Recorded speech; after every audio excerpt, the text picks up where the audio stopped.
And Prince, they straighten past the quarter pole. Top of the stretch, 3/4. 1 minute 13.57 seconds. Against the rail, it's Midnight Bourbon. Midnight Bourbon leads them into the final furlong. Leads by 3. Mandaloon and Proxy, they battle it out. It's still Midnight Bourbon. Past the 16th. Midnight Bourbon, Proxy, Mandaloon, Gamely. Here it is for Midnight Bourbon. Wins the Lecomte.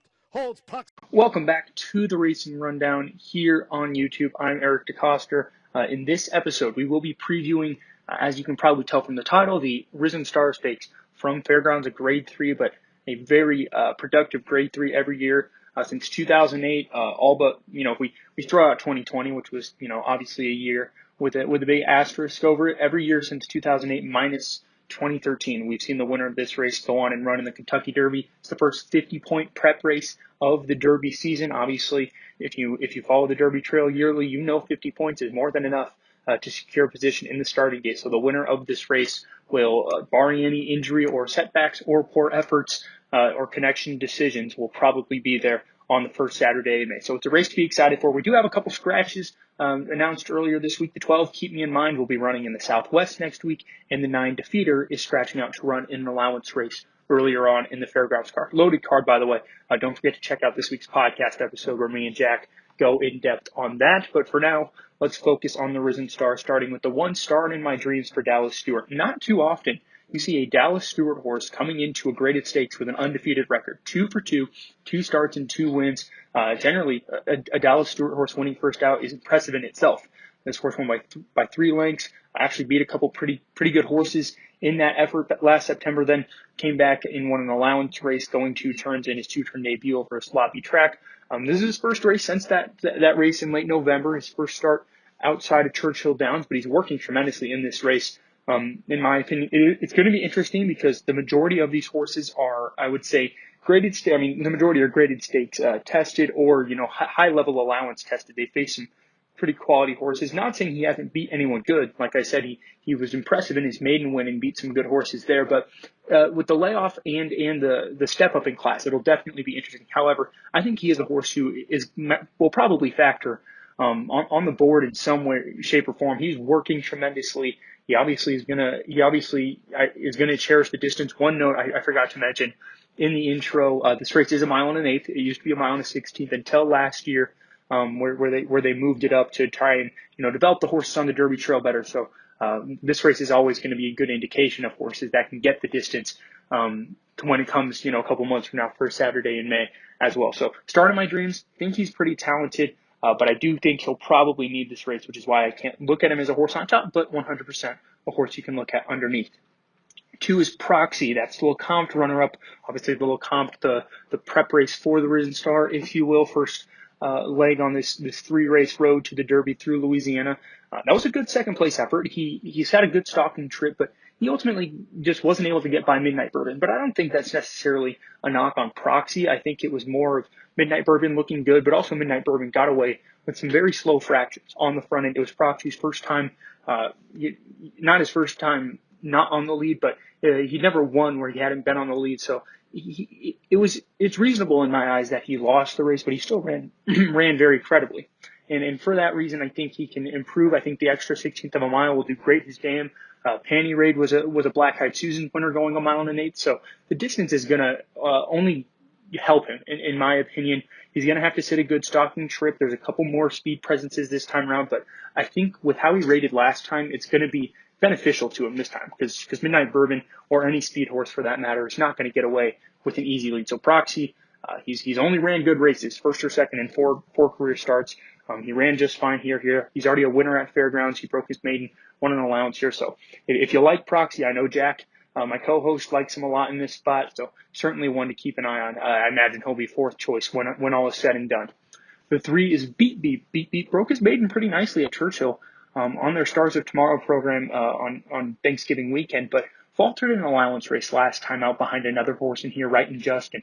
Now, to Beat Beat's defense, he got bumped around at the break. He did not have a clean trip, much different circumstances than his maiden win. First start going 2 turns.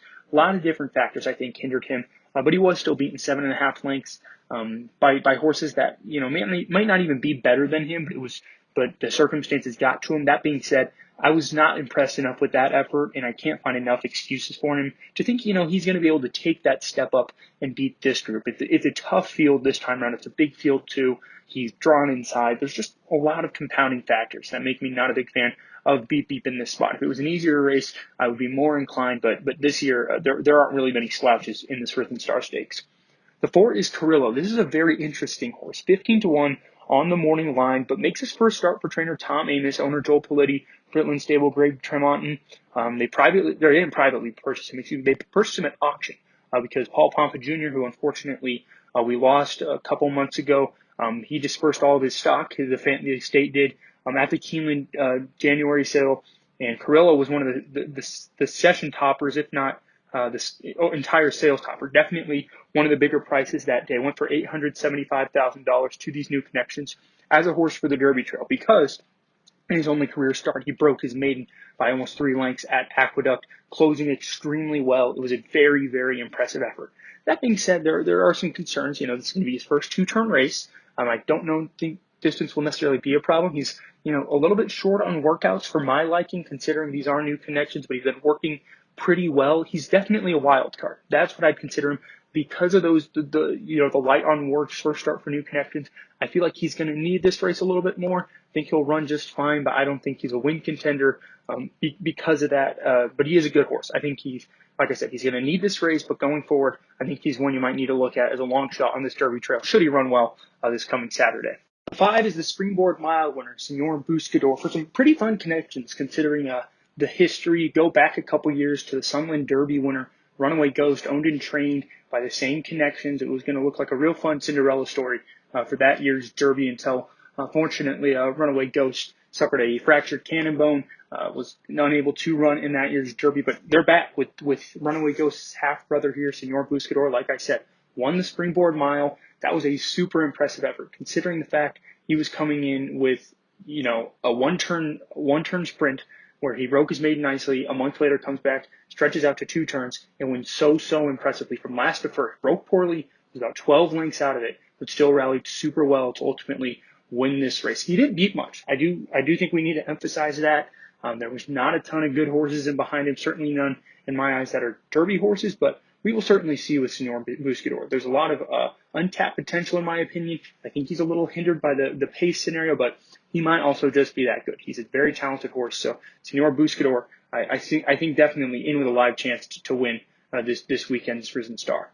6 is Midnight Bourbon, the Lecomte winner. That was a huge breakthrough win. Took him wire to wire. Certainly was benefited by the slow pace he was able to set on that day under Joe Talamo, but it was also rated out very nicely. Like I said a little bit earlier, he's going to have some company on the front end from a couple different horses, but at the end of the day, he's still going to be able to set a relatively beneficial pace to him. And for that reason, I think he has a lot of good chances in this race to at least hit the board. I'm going to be honest, I'm not picking him like I did in the Lecomte, but I think he has tons of talent and he's a fighter. I think he could run big here. He was really good at 2. He just, caught some tough horses on the days of Jackie's Warrior and Sitting on Go, but the 2 turns has obviously done him a world of good, and I think the extra 16th of a mile will do a lot of good for him too. So Midnight Bourbon, I think he'll probably be a second choice, if not favored, in this spot. But I think it's very valid. Steve Asmussen's very good with horses on the Derby Trail. Joe Talamo has been riding super well at Oaklawn and at Fairgrounds earlier on in the meet. So lots of potential for Midnight Bourbon. Hard to find many chinks in his armor. 7 is O Bezos for Greg Foley. 2 wins in a row, won both sprinting at the Fairgrounds. One was an off-the-turf maiden race, and then last time an allowance race. Hasn't been beating, this level of horses, but he's been doing it nicely.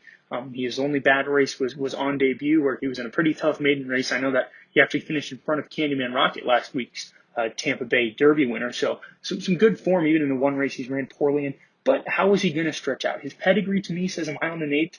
Could honestly be a bit on the longer side for him, and could be stretching out too much. Plus, he has been sprinting to this point. He's facing horses that are seasoned stakes horses going 2 turns. So that's my biggest concern with him.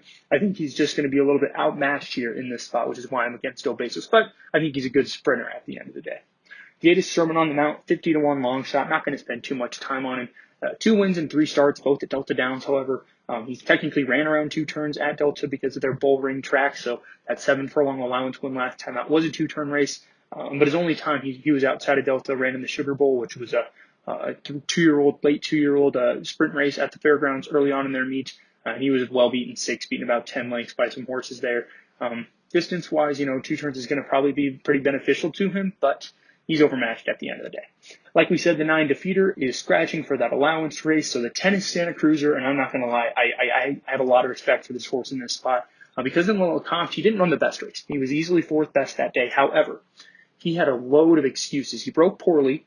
Let's actually go one race before. In his maiden, 3rd career start, he lost to Essential Quality on debut, and then was 2nd to Swill, graded stakes place for Brad Cox in his next start. And then 3rd start, maiden race, goes wire at Churchill Downs, going a mile, longest he's ever run, got to an ideal position, and won pretty nicely. Some of the horses in behind him have come back to win since then. Then you fast forward about 2 months, Lecomte, he breaks horribly, gets bumped around, tries to rush up, put himself in an ideal position, and it didn't happen. He got kind of squeezed out. Ultimately was, he was last at one point, good 12 to 15 lengths from the lead, but he still rallied super nicely, taken way out of his element, something he'd never done, finished nicely. Sure, he was beaten 10 lengths, but he had loads and loads of excuses. Now gets Adam Beschizza, who I believe is the co-leading rider, if not the leading rider at the Fairgrounds meet this year, won the riding title last year. Keith DeSormo is winning at nearly 20% at the Fairgrounds, and he's over 50% in the money. So hot connections for a horse that had loads of excuses is going to find much better position. He has much more tactical speed than he was able to show last time. I think Santa Cruiser is going to run huge, and he's 15-1 on the morning line. So tons and tons of positives in my eyes for that horse. The 11 is Mandaloon, technically your morning line favorite because of Keep Me in Mind scratch. I think he'll probably be favorite, if not second choice. I think it'll be between him and Midnight Bourbon, Senor Buscador, your 3rd choice, and your 4th choice, Proxy. I think that at the end of the day, though, Proxy and Senor Buscador will probably be, half a point difference on the odds board, if anything. Those are going to be your 4 lowest prices in Mandaloon. I'd say your likely favorite. Began his career 2 for 2. Nice wins at Keeneland and Churchill. Very impressive. Stretched out to 2 turns for the Lecomte last time out and ran 3rd. He kind of falls in the same boat as Proxy. In the sense that, he was hindered by the slow pace. Midnight Bourbon was able to walk the dog on. Now he has blinkers. I know Brad Cox said that he really wanted to do this to sharpen him up. I think that'll be helpful. However, I am skeptical. I think he's more of a one-turn horse. He's by Into Mischief, and yeah, we know Into Mischief can probably get the mile and an eighth, but I'm a little skeptical. He looked a little too sprinty to me in his first 2 wins for me to think he's a tried and true Derby horse who's going to love a mile and an eighth. Like I said, I think the blinkers will sharpen him up. He has some great works under him, but I'm a little scared about the distance for him, which is why I'm going to be against him in this spot. Like I said, the 12, keep me in mind, your morning line favorite is scratching to run in next week's Southwest, and that leaves us with the 13, Right and Just. Fun little story here. This horse broke his maiden in Maiden Claiming Company, going 2 turns at Fairgrounds. It's a very impressive win that day, but Maiden Claiming Company got picked up out of that race, actually claimed by Risen Stars, famous Louis Roussel. The Risen Star won the Preakness in Belmont back in 1988, and well, it is the name of his race. Right and Just got claimed from Louis Roussel by Shane Wilson and Wayne Dick Davis, the owner, who they've had some decent stakes horses over the years, but none of national acclaim and regard. This horse came back on Lecomte Day, won an allowance, going wire to wire at 22-1. It was a big win, beat some impressive maiden winners on that day, career best race. It was very impressive, and he's got some sharp work since then.